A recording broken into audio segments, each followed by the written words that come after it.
Hello and welcome to our special coverage of the Russian invasion of Ukraine. I am Ladi Akiridoluale. The headlines.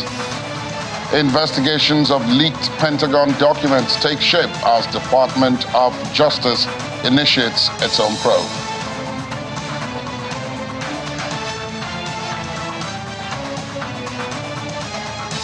The United States says there's no indication Egypt is providing weapons to Russia, stated in leaks, as Egypt itself denies the suggestion.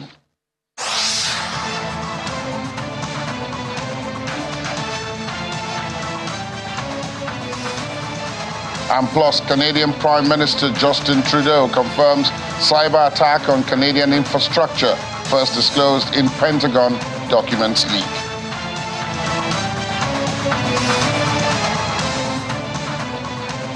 The United States government's investigations into a leak of highly classified Pentagon documents is starting to take shape, with the Pentagon examining how the leak impacts U.S. national security and the Justice Department launching its own criminal investigation into who may have been behind the breach. The interagency probe is being coordinated with the Pentagon's Office of Intelligence and Security and could take months to complete. It will chiefly examine whether any sources and methods have been compromised since the documents, many of which are marked top secret, were posted on a social media platform earlier this year. Officials say Melancy Harris, the Deputy Undersecretary of Defense for Intelligence and Security, will be in charge of the effort on the Pentagon side. The investigation will also try to determine the scope of the leak, since officials do not yet know whether it has been contained or whether there are more classified documents still circulating online. Meanwhile, a scholar of U.S. national security says the leaked Pentagon documents indicate much higher levels of U.S. involvement in the Russia-Ukraine conflict than previously reported. The screenshots of apparently classified U.S. and NATO military documents contain information on Ukrainian military strength and weapons configurations. They also include battlefield maps and data on casualties from both sides. Jack Midgley, a non-resident senior fellow at the Center for New American Security, says that the leaks appear to be genuine, though the screenshot format makes confirmation difficult. They have the appearance of briefing documents that would be used with top military staffs like the Organization of the Joint Chiefs of Staff in the United States.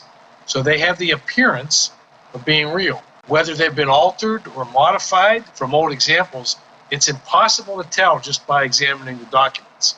If they are authentic, there's a great deal of disturbing data in here about the progress of the war, about the U.S. level of involvement, and about the level of training and preparation of the Ukrainian forces. What it tells us is that there is a far more significant U.S. presence in the Ukraine war than has been previously reported.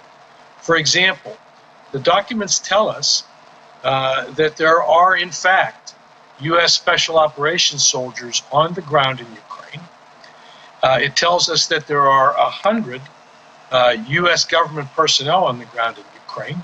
It tells us that in a 24-hour period, 72 combat aircraft sorties were flown by United States units. That's a very high level of involvement, and it supports the view that this is not a NATO operation or an international operation, but it is a U.S. operation.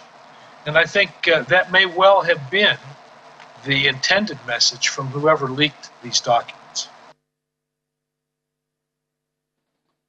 Security analyst Jack Midgley. Meanwhile, the United States has said there is no evidence yet to suggest that Egypt is supplying Russia with lethal weapons after a leaked American document claimed Cairo secretly planned to supply rockets to Moscow. According to the Washington Post, which cited a portion of one of the top secret documents dated February the 17th, Egyptian President Abdel Fattah al-Sisi planned to manufacture 40,000 rockets for Russia. Mr. Sisi reportedly directed officials to keep up the production and delivery covert to prevent issues with Western nations. National Security Council spokesman John Kirby said, "We've seen no indication that Egypt is providing lethal weaponry or capabilities to Russia," but adds that the Biden administration wants to obtain answers as soon as possible to identify where the breach took place. The Biden administration has repeatedly declined to weigh in on their authenticity, but they include information about the course of the war in Ukraine, humanitarian aid provided by different countries, and calendars for aid being delivered to Kiev's forces. And a spokesperson for U.S. Senate Majority Leader Chuck Schumer says Mr. Schumer has requested a classified briefing for all senators on the leaked U.S. documents that appear to contain information about the war in Ukraine.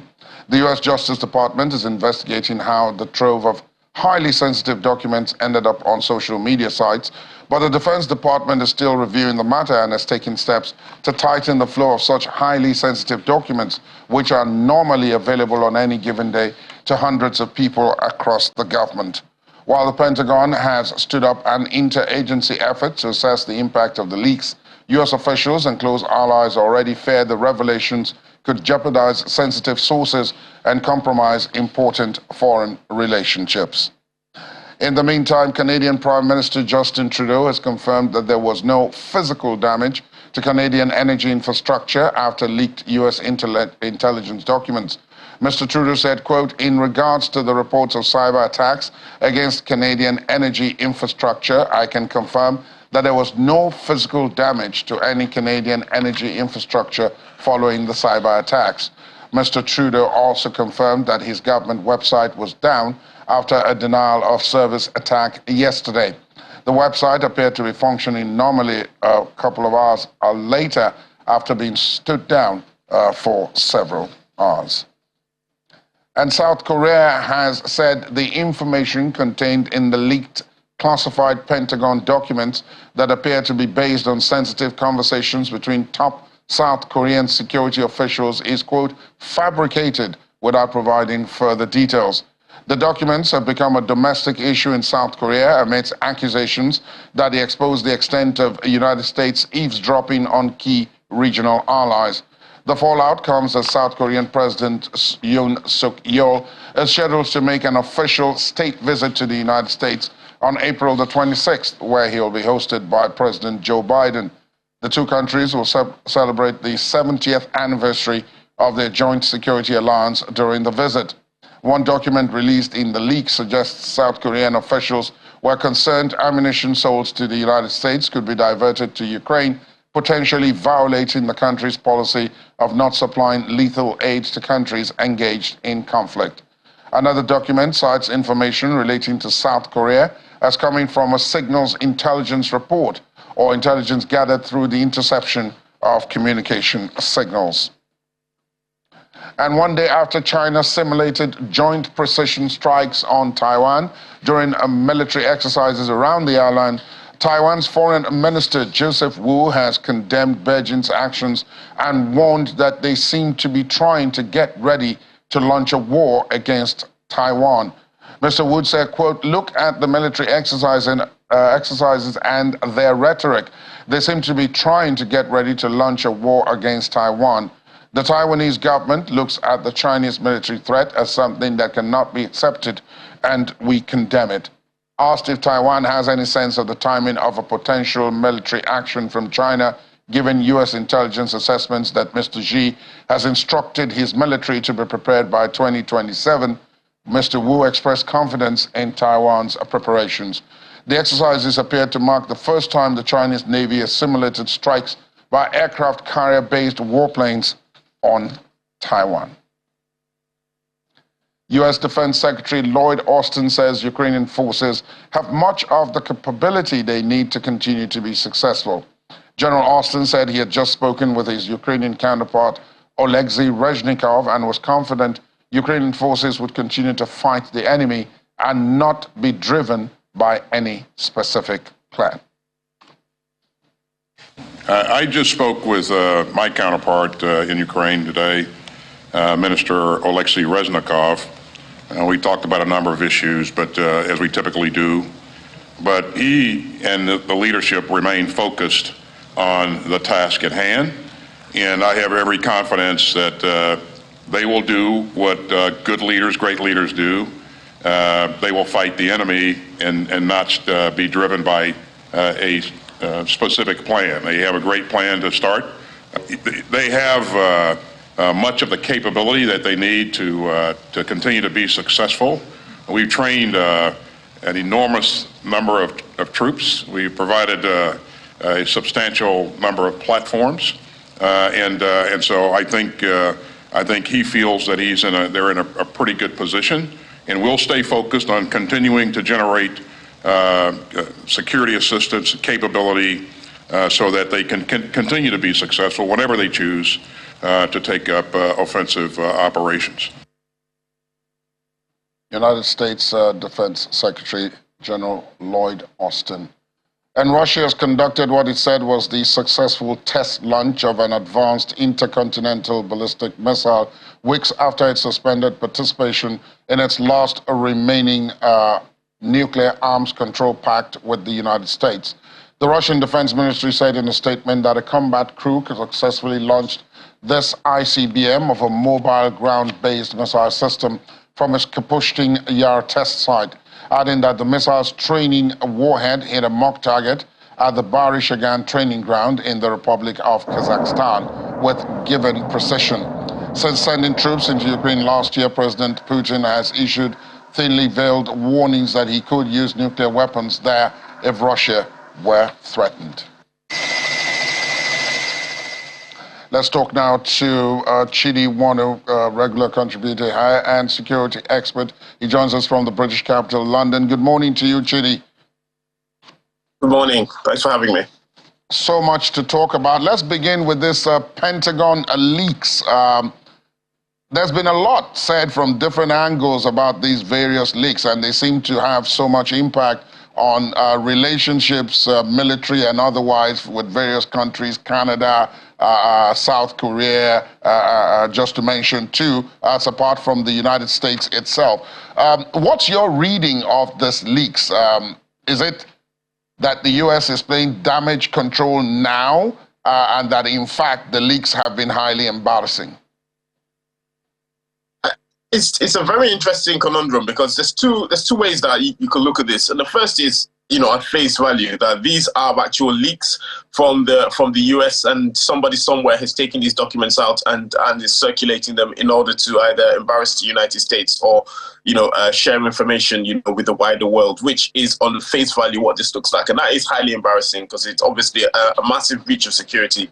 And also the biggest worry is not so much that that information is out there, because most of that information is already out there in some way, form or another, maybe not in that detail, but most of this information is known. But more importantly, it's if you know what to look for, you can analyze that data and figure out how the Americans are figuring out things, or how they're finding out things, meaning you can work backwards and plug the leaks in your own organization, be it the Russians, the Chinese, or the South Koreans, as it might be. But the second element, which to me is more interesting, is that this might be deliberate disinformation by the United States. As I said, a lot of the information that's been put out in this leak is kind of already in the public domain in some way or another, either to the speculation or hints or little bits of little nuggets of this information has already been out there. So one very Machiavellian way of looking at this is that this is a deliberate leak by the Americans to confuse the Russians. There's a lot of stuff here that would make you worry if you were supporting Ukraine. That Ukrainian troops aren't ready, Ukrainian units, there's not enough Ukrainian brigades, there's equipment worries, there's ammunition worries. So if you're a Russian and you're taking this on face value, you think the Ukrainians are not ready for an offensive, or if they do launch an offensive, they're not going to have enough reserves or enough men or enough ammunition, and you might then be compelled to make a mistake. Now, the Russians are not stupid; they will obviously be thinking about this, but all of this is part of the game plan. If you are taking a Machiavellian view, that even if the Russians think it's fake, they still have to consider the information that's inside this leak. They still have to balance it. So it messes with their decision cycles, it messes with their planning, and it also messes with the public perception, because if the if the Ukrainians offensive fails, the Americans can say, well, it's because our intelligence was leaked. If the Ukrainian offensive succeeds, they can turn around again and tell the Russians, well, you had all this information, and it's part of the psychological kind of operations going on behind the scenes. So there's two ways to look at it. Either which way, it doesn't change the reality of the war. The Americans and the West will continue supporting Ukraine. The Russians will continue their war until, something happens, and the Ukrainians are going to launch an offensive soon. Now, the other part of this, of course, is also, again, divided into two, and I want you to take a look at that and possibly look at it, as you said, from the Machiavellian perspective. First is the fact that it does suggest, some of the documents, as we are told, do suggest there's a great deal of eavesdropping going on, and not just on adversaries, but on allies. I want to take you back to the kerfuffle that came out of the alleged eavesdropping that the United States was allegedly carrying out at the time against Angela Merkel and Emmanuel Macron at the time, and how that, tended to sour a great deal of relations for quite a bit. Now, the information is coming out that perhaps the South Koreans are being subjected to eavesdropping, and then the Ukrainians themselves are subjected to eavesdropping by the Americans. That's on one side. Then on the other side, you have the entire issue of, look, apparently many of the people involved in this know how to end it, but they have a different strategy in mind to keep it long drawn, which is the possibility that many of us had already looked at earlier. As you said, most of this information is not new, but the fact that we now have documentary evidence is perhaps what's new. Now, at the level of the trust, do you see any kind of shift one way or the other in the relationships? If I suddenly discover that you, my friend, you've been eavesdropping on my conversations, doesn't that affect the trust between us?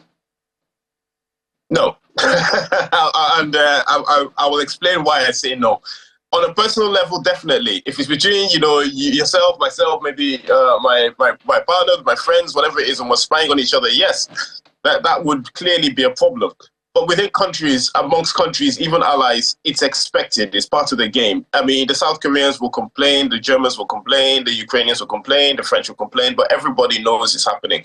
There is no way that America is throwing hundreds of billions of dollars into Ukraine and they're not monitoring every single aspect of their government. Everybody knows it's happening. So it's not a surprise. Everybody will, make a noise. There'll be some outrage. There'll be some strong words, but in the grand scheme of things, it doesn't matter. The biggest, other than China and Russia, the country that spies on the US the most is Israel.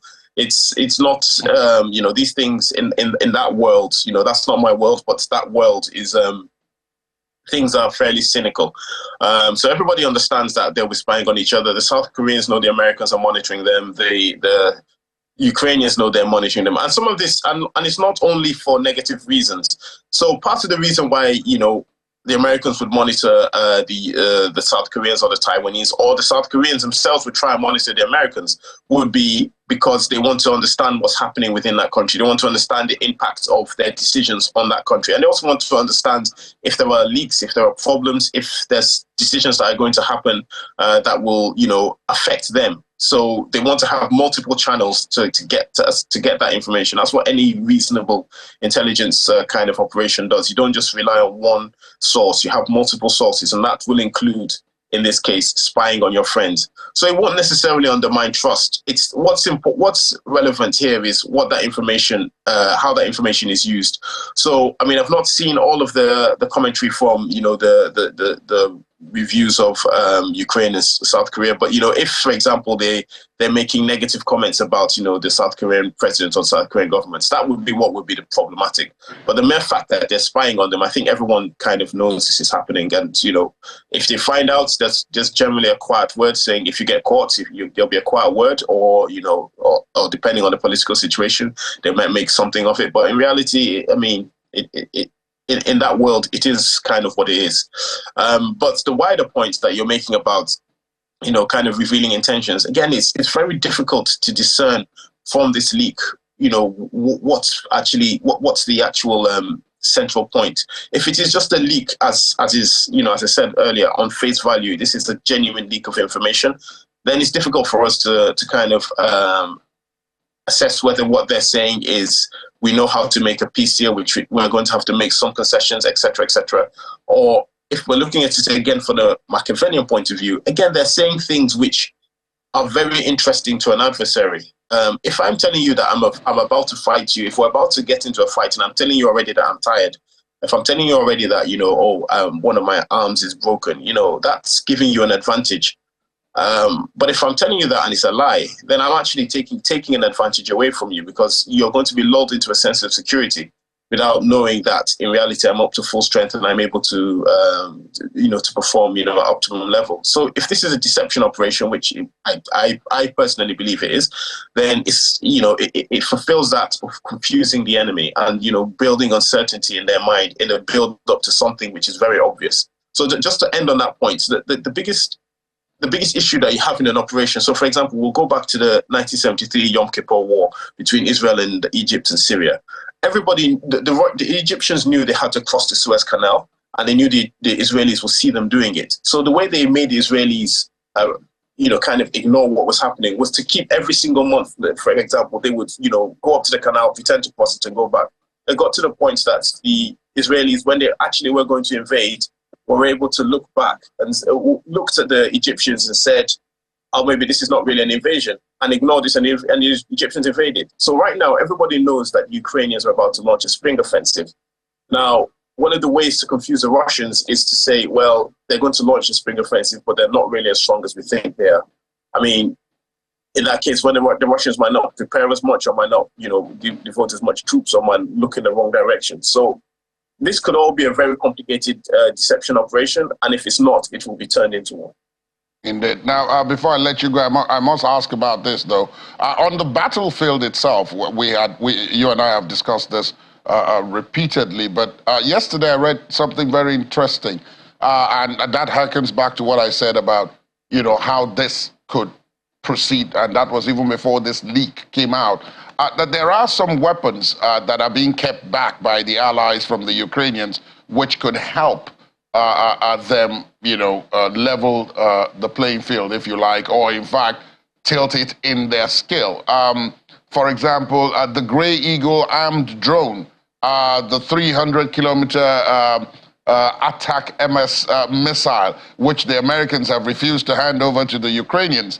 They've kept them within, the missile range, 75, 80 kilometers, and that is because they don't want to get directly involved, and then you don't want to arm the Ukrainians to the point where they become a threat to everybody else. Do you buy that? Again, I'm going to give my answer of yes and no. So there is the one element in which this is genuine, and from everybody's point of view, the biggest fear, there's certain things that, I'll be limited in saying, but the biggest fear of, the Western powers is a war with Russia. Not because they fear Russia conventionally, or they don't fear them anymore, but because the problem being a war with Russia will very rapidly lead to a Russian defeat, and a Russian defeat will lead them to use nuclear weapons. So the same with the Ukrainians. If the Ukrainians have catastrophic success, by catastrophic success, I mean the Russian army is completely destroyed, pushed back into the border, and the Ukrainians are advancing on, Belgorod or even up to Moscow, the Russians will react with nuclear weapons. So the American issue is to stop the Ukrainians from ever going that far. Now, if you look on the other side, the Machiavellian side of life, you could say that this is another way for the Russians, for the Americans to message to the Russians that we are holding the Ukrainians back. However, if you do not concede, or if you do not, either surrender or withdraw, we will remove these restrictions. We have all these weapons in the background. We are the ones holding the Ukrainians back. So either you concede and pull back, or we will unleash the Ukrainians and let them go crazy and, attack you with, all the weapons in our arsenal. So it's again, both of these work. And as I said, even if it is a genuine leak, the Americans can still turn this message to their advantage, which I think they're kind of trying to do whilst running around trying to find who leaked it or not. But if it is not, if it's a deliberate deception operation, it still serves that purpose of confusing the Russian planners, because the Russian planners right now have to sit down, process all this information, put it in and think, okay, well, so now we were worried first about HIMARS. Maybe we need to worry about this. Maybe in a few months, they're going to have a 300K range rocket missile that's, we now have to factor in, we now have to move all our logistics back out of range of that. And they've got to plan that. It's a massive issue, right now. So right now in the Russian HQ, there's a lot of, majors and lieutenants and captains, drinking lots of coffee and, getting really crazy because although this looks like an embarrassment for America, it's a big problem for them from a planning point of view because they've now got so many factors to plan against that they don't know what's real and what's not real. Indeed. And in that case, I wasn't wrong by raising that with you, Chidi. Thank you so very much for this interesting perspective. We'll be coming back to you in the next couple of days because I'm sure this will unfold one way or the other and in an interesting dimension. Thank you so much for your thoughts this morning. Thank you for your time. And after the break, Hungary agrees to new energy deals with Russia and Ukraine, even as war goes on. Details in a moment. Please stay on with us.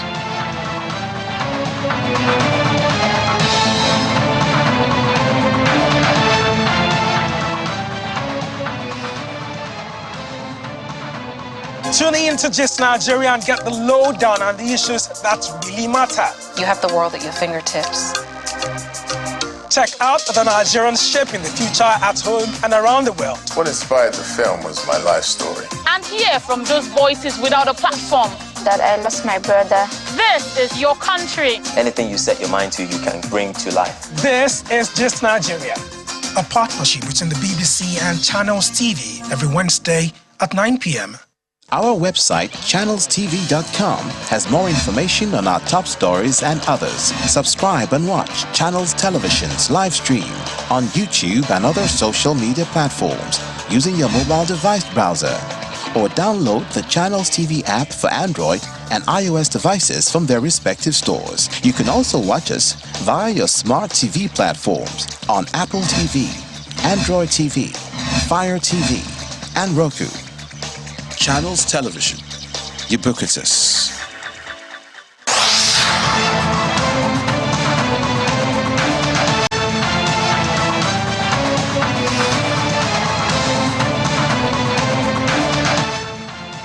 Thanks for staying tuned. Welcome back. Russia's lower house of parliament has voted unanimously to introduce electronic military draft papers for the first time in the country's history, as Moscow seeks to make it harder to avoid the draft.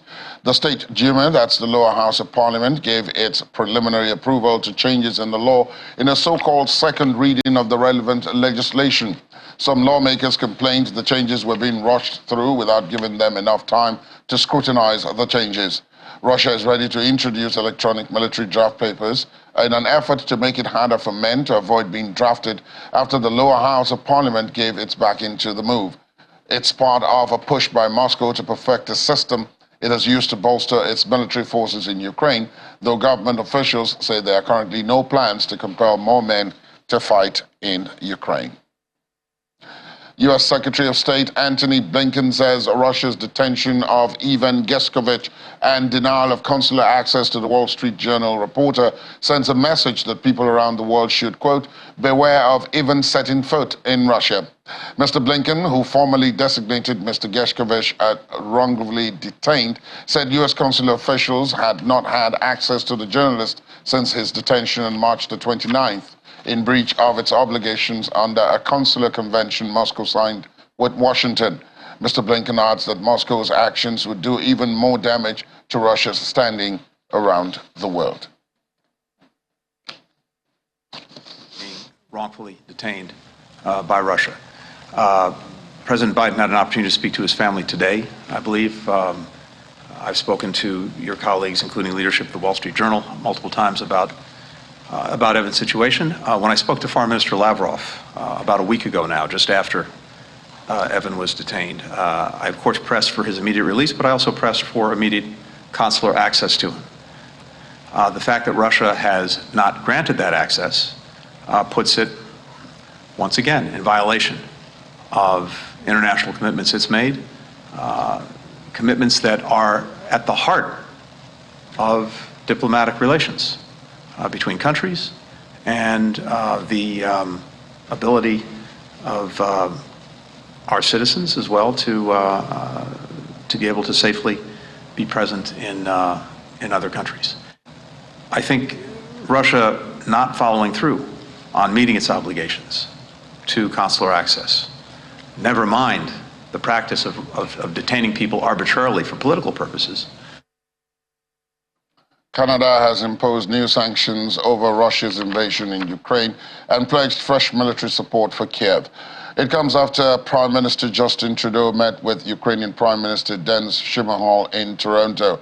Mr. Trudeau said Canada will send 21,000 assault rifles, 38 machine guns and 2.4 million rounds of ammunition to Ukraine and impose sanctions on 14 Russian individuals and 34 entities, including security targets linked to the Wagner Group. Canada has committed more than 8 billion Canadian dollars to Ukraine in financial, military, humanitarian and other assistance since February of 2022, just at the invasion was starting. Regime, we're announcing new sanctions on 14 Russian individuals and 34 entities, including security targets linked to the Wagner Group. In addition, to further pressure Putin's enablers in Belarus, we're announcing additional sanctions on 9 entities related to the Belarusian financial sector. Today, we're announcing we'll be sending even more weapons. Sourced from Colt Canada, we'll be sending 21,000 assault rifles, 38 machine guns, and over 2.4 million rounds of ammunition. This will help the armed forces of Ukraine continue to defend their freedom and fight for Ukraine's territorial integrity. And French President Emmanuel Macron has attended a state banquet hosted by Dutch King Willem-Alexander and Queen Maxima as part of his 2-day state visits to the Netherlands. The visit, the first in 23 years, comes as Mr. Macron caused a stir by saying Europe has no interest in accelerating the conflict in Taiwan and should become a third pole independent of both Washington and Beijing. Political actors on both sides of the Atlantic criticized the French president's position as being too accommodating of China, just as it carries out military drills around Taiwan.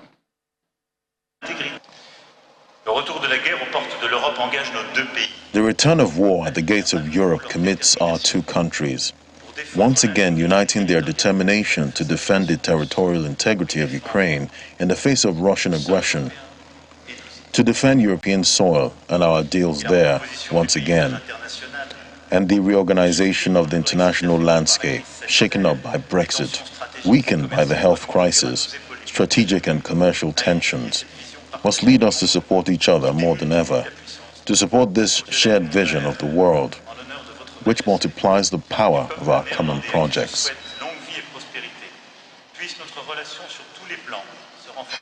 And Hungary has signed new agreements to ensure its continued access to Russian energy, a sign of the country's continuing diplomatic and trade ties with Moscow that have confounded some European leaders amidst the war in Ukraine. Speaking at a news conference in Moscow, Hungarian Foreign Minister Peter Szijjártó said Russian state energy company Gazprom had agreed to allow Hungary, if needed, to import quantities of natural gas beyond the amounts agreed to in a long-term contract that was amended last year. Mr. Szijjártó said the price of the gas, which would reach Hungary through the Tok Stream pipeline, would be capped at 150 euros per cubic meter, part of an agreement that will allow Hungary to pay down gas purchases on a deferred basis if market prices go above that level. Mr. Szijjártó's trip to the Russian capital was unusual for an official from a European Union country. Let's talk now to Olabode Shomi, oil and gas expert who joins us from our Abuja studios. Olabode, morning. Thank you for joining us and welcome.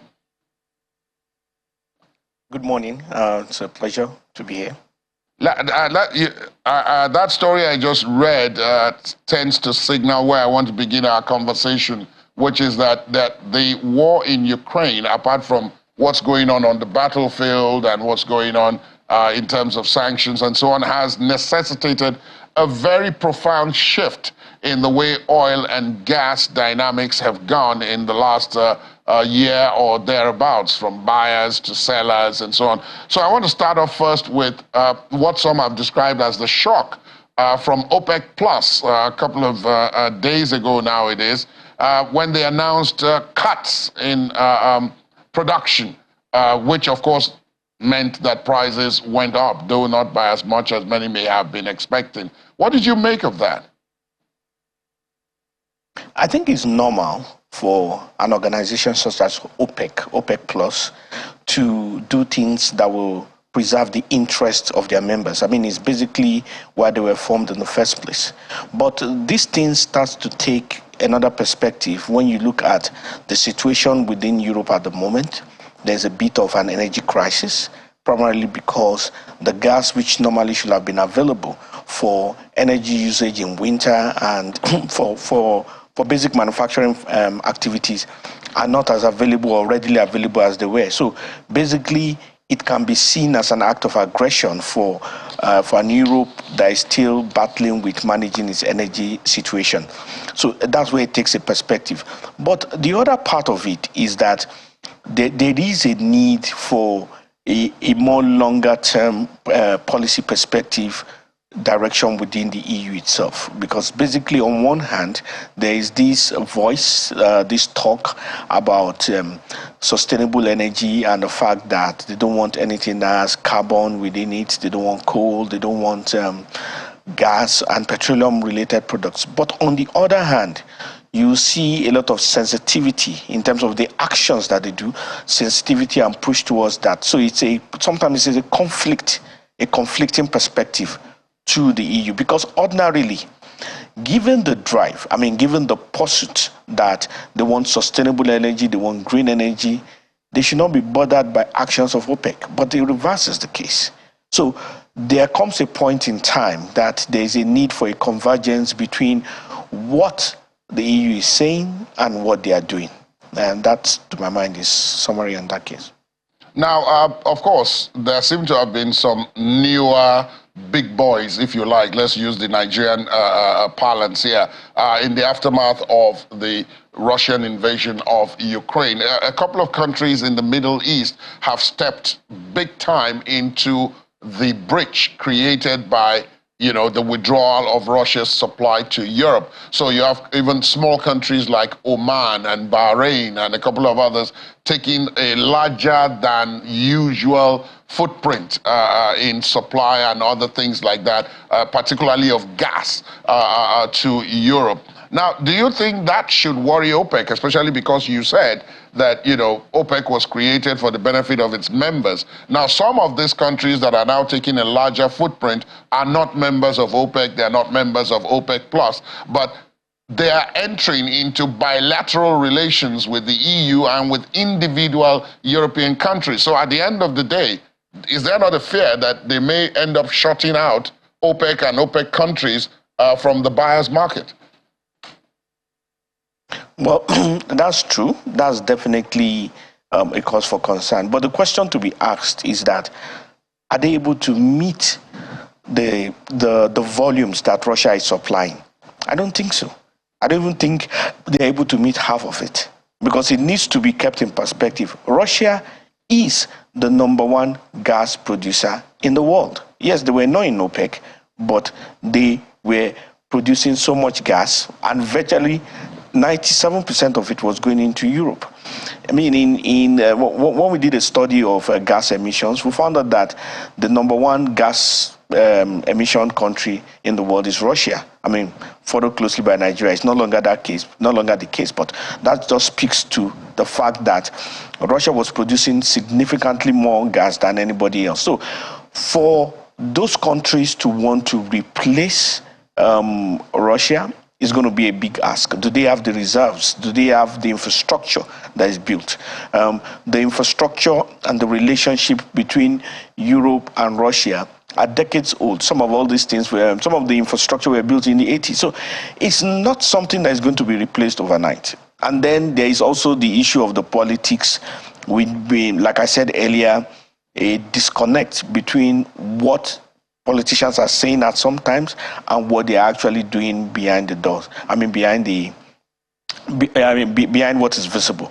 So really and truly, yes, there is some incursion, but the devil is in the details. What percentage really are these people meeting? I don't think it is significant enough, at least at this time. Now, added to that, of course, is the role that middlemen have played or are playing in the process now. Because it's not as if, the entire Russian supply has been withdrawn and is no longer on the market. Only yesterday it was reported that a ship which was carrying 600,000 barrels of Russian crude docked in neighboring Ghana here to supply a private refinery in that country. Now, I use that as an example of the fact that Russia is still selling, both oil and gas. It's just that it is not to the traditional partners that it was selling to before its invasion of Ukraine. And it is selling this at a significant discount. So again, it seems to be upending the market. The likes of India, China, and a couple of other countries have benefited massively from discounted Russian oil. And yet, Russia has that on one side, but it is in OPEC Plus, which has an advantage in ensuring that prices remain high. How are you seeing this balancing out, especially with a country like Nigeria, which so far seems to have no policy at all in the middle? Well, first of all, OPEC traditionally amongst its members has always, there's a disconnect usually between the official production and some amount of production that seeps through the corners. So it's not peculiar to Nigeria, what we know as bunkering in Nigeria, or maybe illegal bunkering. So it happens a lot within a number of the OPEC nations. But having said that, even though there may be some amount of crude oil that seeps through, usually the amount, except there is a big issue, usually the amount that seeps through is not significant enough to determine or to alter the overall economics. So basically, if you are selling, say, for the purposes of this discussion, 1 million barrels per day, if 100,000 barrels were to seep through, they may not necessarily, overall, they may not necessarily affect the price. So that's probably one explanation for the things happening in Russia. On the second part, Russian export has not significantly declined because the biggest buyers of crude all over the world are both China and you have with India. And these people have concentrated and went ahead to sign agreements, covenants with Russia to buy their crude, and they have been buying the same, yet at a discounted price, but it's not at a loss. So the issue remains that Russia is in business. They may not be in business with the traditional people, they may not be in business with Europe, but they're in business. And that speaks volumes. And to that extent, well, Nigeria too needs to continue what it's doing. And I'm using the word continue very carefully, primarily because in a conflict with titans of this nature, the Russian and the EU, and given our historical, traditional, and even future relationship with the EU, we really don't want to get involved. So we really want to maintain what is largely neutral, except when it is in our interest not to remain neutral. And in that circumstance, we have to look at the holistic circumstance of the issue before taking a position. There is nothing wise in joining a quarrel based on he says and she says, and I like this guy, I don't like this guy. The primary thing should be what is of best interest to us moving forward. So to my mind, we will probably act within what OPEC is acting on at the moment, which will be more towards Russia because Russia is a part of OPEC Plus.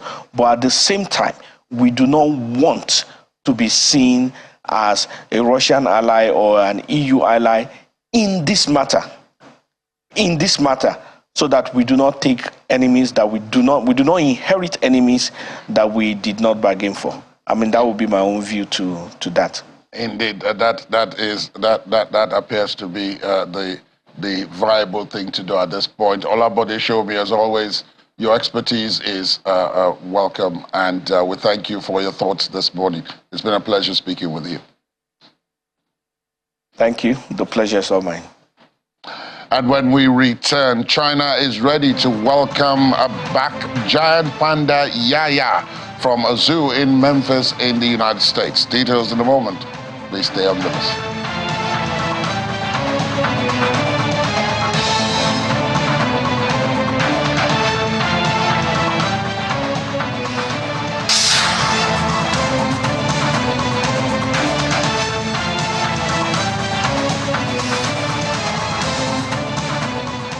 Thanks for staying tuned. Welcome back. And it's that time when we discuss more business related with oil and gas, but not directly. And here's Laddie Williams. Morning, Laddie. Good morning. The IMF is saying that Russia's GDP will increase. Yeah. 0.7 this year, yes, and even more next year. Next year. I know, quite incredible. No, not really expected, but somehow, expected with how, the Russian economy has, remained quite resilient. Yeah, quite buoyant. Quite buoyant, even with all the sanctions we've seen. But at the end of the day, the spring meeting is on, so we're definitely going to be hearing a lot from, the IMF and World Bank, this week. Yeah, because they're discussing all these issues. Exactly, all the issues at this time. So this time we're getting this projection. Looks good, but apparently at this time there's so many different forecasts coming from the top world agencies right now. And if you look at JP Morgan, they're forecasting 1.0% increase this year for Russia. International Monetary Fund 0.7%. We got that one. World Bank is saying negative 0.2%. Morgan Stanley, 0.6% negative is what they're expecting. Bank of Russia is saying 1.1% down. And we see Goldman Sachs. So you see all the big forecasters have an issue here. There's no consensus. Because there's no consensus. They're not agreeing. They don't know exactly where this economy is going. We've got forecasts earlier in January, from the IMF. It was lower than what we're seeing right now, 0.4%. Right. For 2023, and we're looking at 0.8% for 2024. So at the end of the day, we're seeing that it's not really aligning. This is not something that we should go with. Exactly. We should remain cautious. At the end of the day, we're seeing this, forecast, these projections. We're seeing how the, Russian economy is still managing with all the sanctions, from the West. But at the end of the day, we're seeing that, they're still able to sell. That was the conversation that I was having with Buddy a bit earlier. Yeah, to most of these countries, and obviously to the big buyers, globally, like China, India. Right. And, the other day we did hear Ghana did get some which I took up with Olabode, and he didn't appear surprised. Yeah, so it's all keeping, helping this economy at this time. We know how, the U.S. have tried to destroy their war chest, with all the sanctions and all of that. But at the end of the day, completely successful. Not been completely successful, but it has, had an impact on the economy. Yeah, because, definitely. Again, the other thing here, of course, is that the current account surplus has shrunk by more than 70% in just quarter one. In just Q1 of 2023. Yeah. So we're already seeing, first quarter data already trickling in, from global economies. And one is Russia now. Right. And for their current account, in 2022, the first quarter, as you compare, quarter on quarter, we see that they had about 69 billion surplus for their current account. Yeah. That was in 2022. Fast forward to now. Less than 20. So it's a big drop there, about 73%. And all of this, because of the oil price caps we're seeing, and, not able to sell their oil and energy the way they would, if without the sanctions. So we've seen oil revenues going down, even though the big buyers are still buying. But that revenue is affected, and that's where we see that, these sanctions are having an effect, on the Russian economy. There are still cracks there, even though the economy is still, quite resilient. But at the end of the day, you cannot deny the fact that these sanctions are impacting them. And that's why you see in the grains market, you see Russia also trying to fight for their own grains to get out. Because they also need that multiple stream of even though income. Their grains are not directly impacted, but getting those grains out is the issue. So at the end of the day, we're still hoping that grain deal, goes ahead. How are oil prices looking today? Not so bad. There's some volatility in the market, though. We're seeing Brent down. No, it's up by 19 cents. Trading at $85.80. US WTI up 0.2%, $81, 66 cents. But we've been getting that a lot of volatility in that market. with that surprise output cut, from OPEC Plus, yes. and the oil bulls were expecting, to keep pushing that price up with that, surprise cut. But at the end of the day, we're seeing, some stability. Yeah, because the rise wasn't as strong as we thought. Exactly. A bit more tepid, really. Yeah, so at the end of the day, we're seeing volatility there. But in expectations is, oil prices will still go up. But, when we get those supply, projections, something that's going to disrupt supply, then we see prices go up. Then comes the demand issue to bring us back to reality. Back to reality. So it's from fantasy world. Yeah, it's still that dynamic playing out there in that oil market. Indeed. Thanks so much, Laddie. Interesting times, interesting things happening, even as the war grinds on. Business Morning follows this program. And finally, China has completed preparatory work for the return of giant panda Yaya from the Memphis Zoo in the United States. A female panda, Yaya, was born in China on August the 3rd, 2000, and went to the Memphis Zoo in 2003 with male Lily under a partnership between the zoo and the Chinese Association of Zoological Gardens. Unfortunately, Lily died in February ahead of the pair's return scheduled for China. There are now growing concerns among Chinese netizens over Yaya's health. In response to a relevant inquiry, the Chinese Foreign Ministry spokesman Wang Wenbin introduced the latest situation of Yaya at a press conference in Beijing, quoting, "We have learned from competent authorities that the agreement on cooperative research of giant pandas signed between the CAZG and the Memphis Zoo in the U.S. is due to expire on April the 7th, and the Memphis Zoo has held a farewell party.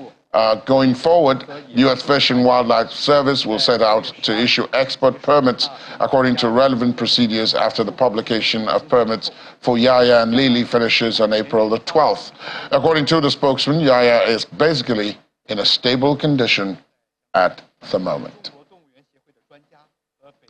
Used to be known as panda diplomacy, but that's where we end our program this morning. Thanks for being with us. My name is Laddie Akiri Doluale. Do have a pleasant midweek ahead. Good morning.